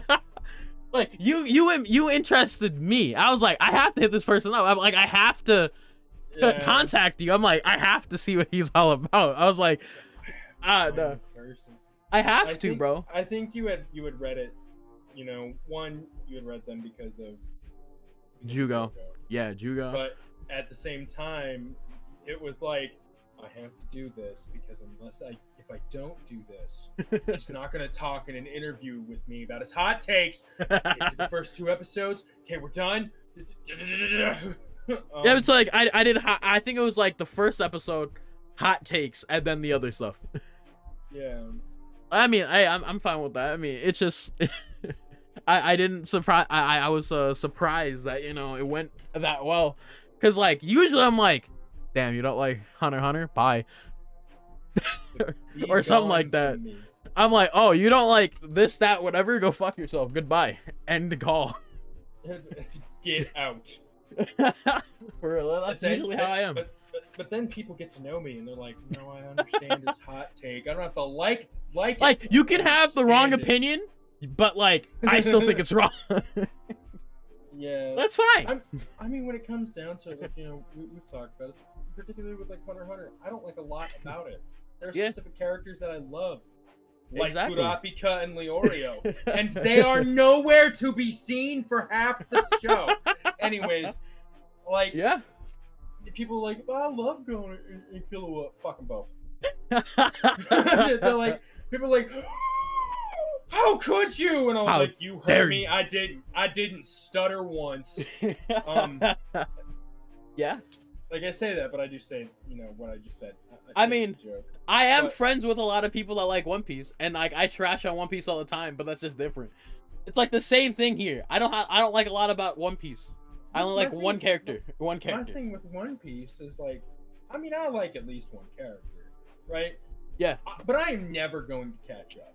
Exactly. I dropped it. It's just over. I'm never going to catch up. But the other thing is, and I've had this conversation with a couple of people, they're like, oh, I love this story. And I'm like, I mean, it's jumped the shark about 9 times. And they're just like, they're like, no. And I'm like, yes, I can tell you right now that 90% of what we're seeing story-wise at this moment was not planned day one. They're like, no, it was not. Yeah, it was. I was like, Luffy being a god was definitely not planned, or else his power would not have been rubber. And they were like, I was like, no. Look, I won't bash One Piece. Mostly because when my great-grandchildren watch this, I don't want them hating on their favorite series that's still not done.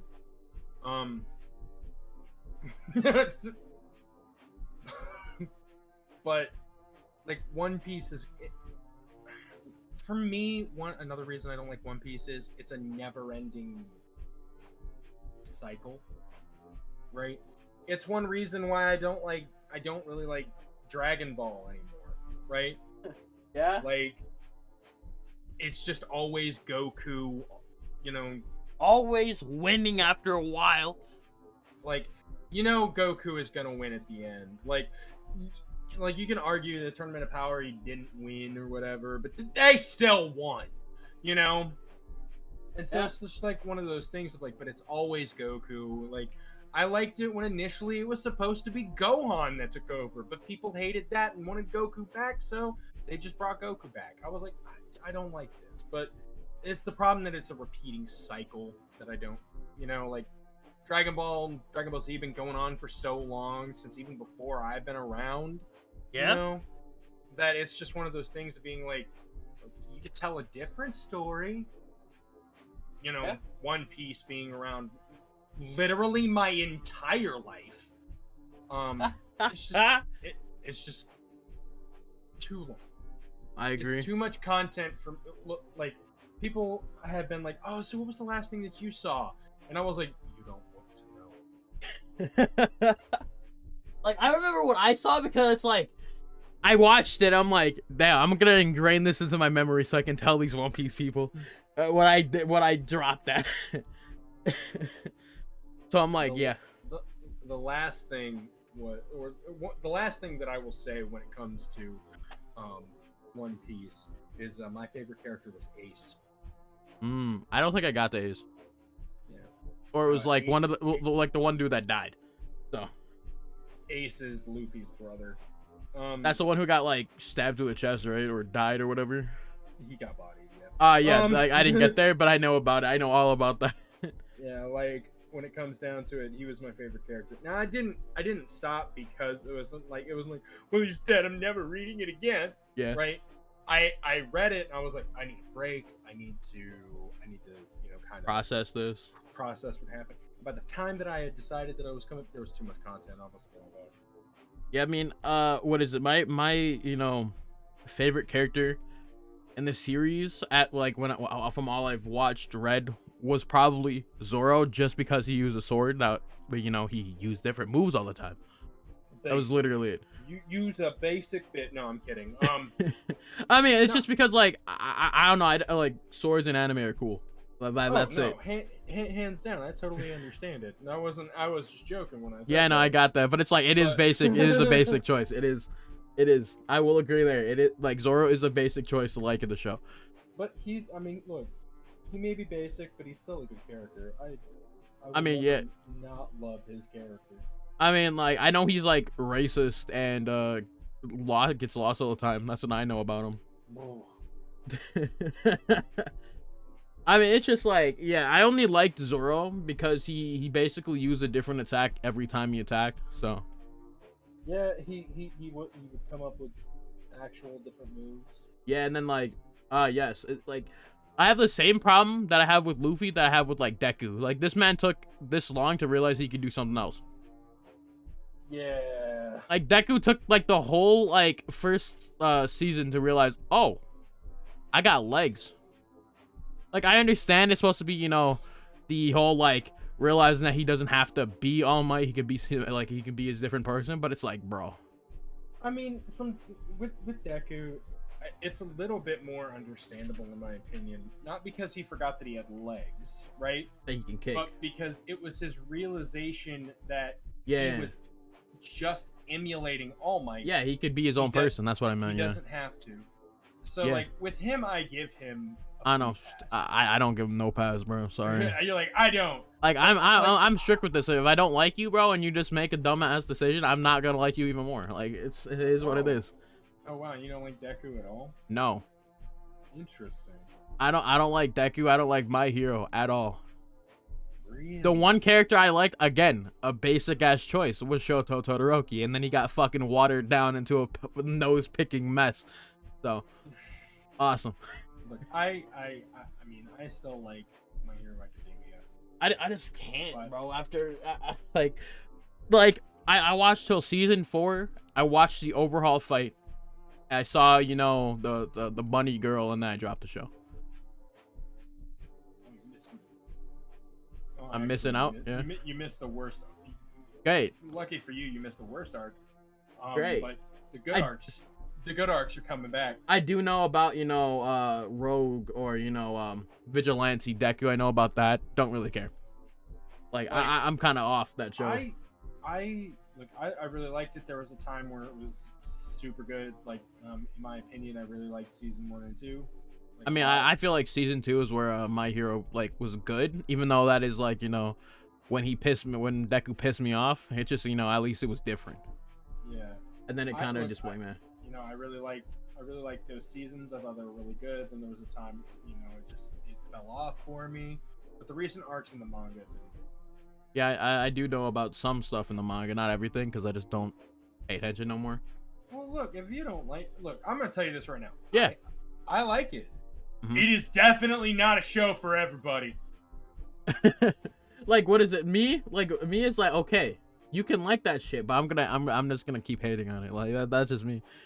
I'm out here with like, yeah, you can A lot have of- the a lot wrong of your- opinion and shit. Like, I'll I'm t- saying I'll that. t- I'll tell you right now, a lot of your points are very valid. It doesn't change the fact that I like it. Yeah, I know. I'm not trying to, you know, make you not like it. I'm just trying to like explain why I don't like it. You know. Yeah, no, 100%. Yeah, like a lot of people don't understand that, so like that's why I'm making, you know, making you understand.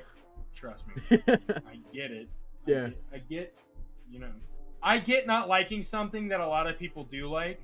Yeah, I'm not trying to, you know, hate what And like hop on the bandwagon of hating everything that's like popular. I just don't like My Hero. Like this is the difference between me and everybody the fuck else. All right, look, everybody. He doesn't like My Hero. Cancel him. Right? It's just like me and not liking Thrash. Cancel him. Exactly, bro. But yeah, I just don't like My Hero because none of the characters are that interesting, and Yeah, I mean, everything that's going on was pretty meh. If a character doesn't ring to you, a story doesn't ring to you, right? Yeah. There's nothing anyone can say to try to change your mind. There's no story arc that will change your mind either. Like, I mean, I like One Piece is always just like, oh, bro, you get to this arc, you love it. No, I'm not watching more episodes of One Piece. I'm sorry. I stopped. I'm not like I didn't get the Marineford, and I'm like, I already know some of the things that are gonna happen in Marineford, and it's not gonna get me interested. Like I'm just not intrigued to get that far. I'm not intrigued to watch 100+ more episodes to get there. So every arc that happens, I'm like, like it's like you're not pulling me in. Yeah, I mean, it's not, you know, I personally think One Piece is just, you know, not as great as everyone's hyping up. I'm not gonna say it's trash, because it's not. Because if it was trash, it wouldn't be the best-selling manga of all time. It wouldn't be. Oh, I agree. I concur. Like, I respect Oda. I just don't respect what he like, or I don't like what he's making. Not that I don't respect it. I just don't like it. There's a difference. But yeah, I mean, there's a lot of things I don't like. I'll say them. I know I'm planning to, you know, go over my like, have you seen like the shit I've been doing, like do you have trash taste in anime or whatever? I know I've done, it's basically us going over our mals and stuff, like our my anime list. I know I asked you about it and you said you didn't have one. Oh yeah, no, I don't have one. Yeah, but I mean that's beside the point. But basically that's like, we're basically going over our mals, and you know, some like I just finished editing the third one, so that's gonna be up sometime soon, and that's probably the most horrendous one I've went through. It's like he has like 30 masterpieces, and I'm like, okay, you can, but Sword Art Online Season 2.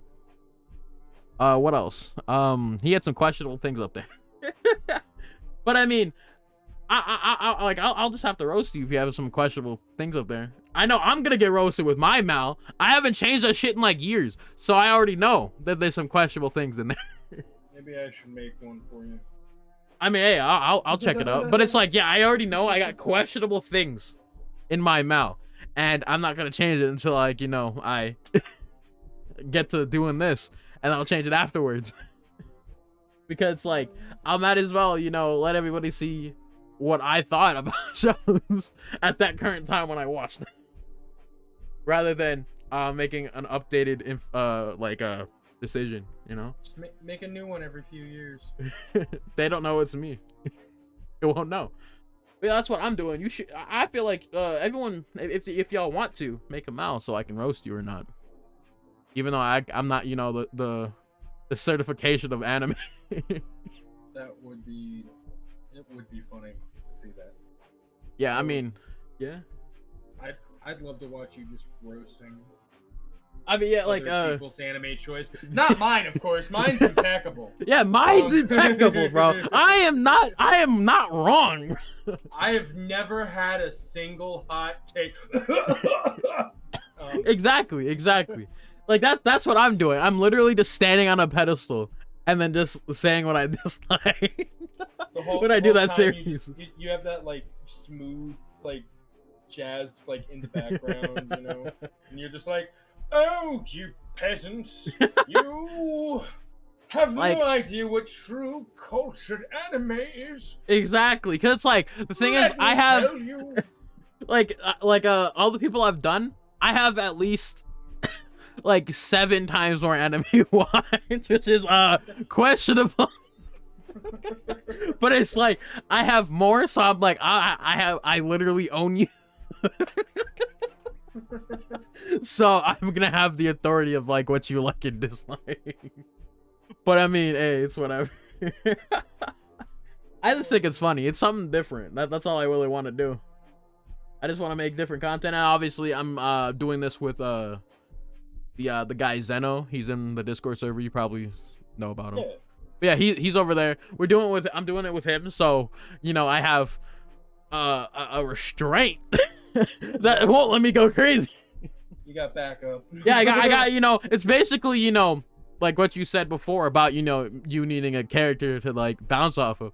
I need Zeno to make sure I don't say like, oh, you're just a fucking dumbass, stupid and shit. Like, I would say this, but then I'm like, ooh, I'm recording. I'm recording. I can't stop. I can't. Like my head's spinning with like, ooh, I can insult you right now. But I'm like, yeah, I need Zeno here to, you know, also give his input and, you know, stop me from just full-blown destroying my channel. But yeah, I'm having fun doing that, and I can't wait to see what you're doing next. Me either.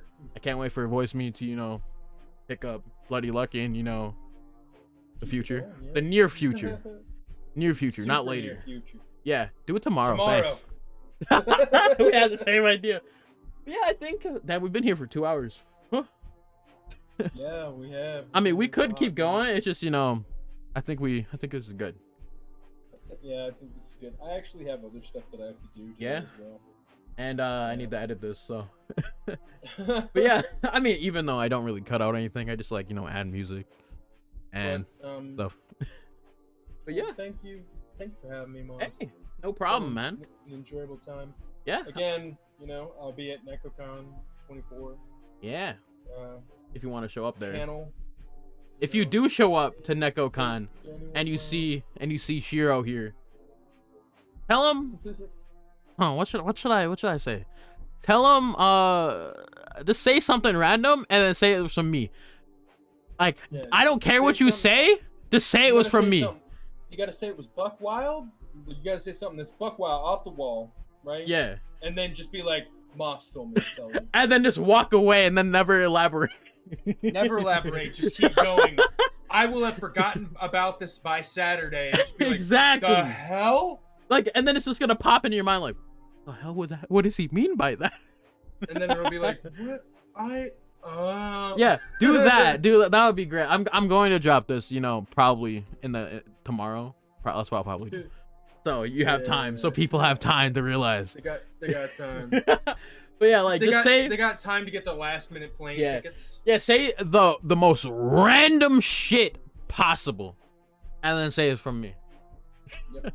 Because I don't get like I would appreciate if you didn't say anything like super like, you know what I mean. But it's like, say something wild, bro.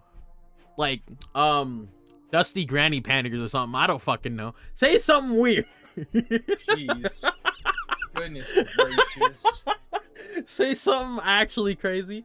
I get that enough from my friend group. I don't need that from you too. And it's just from people that are just like, it's from Moffs.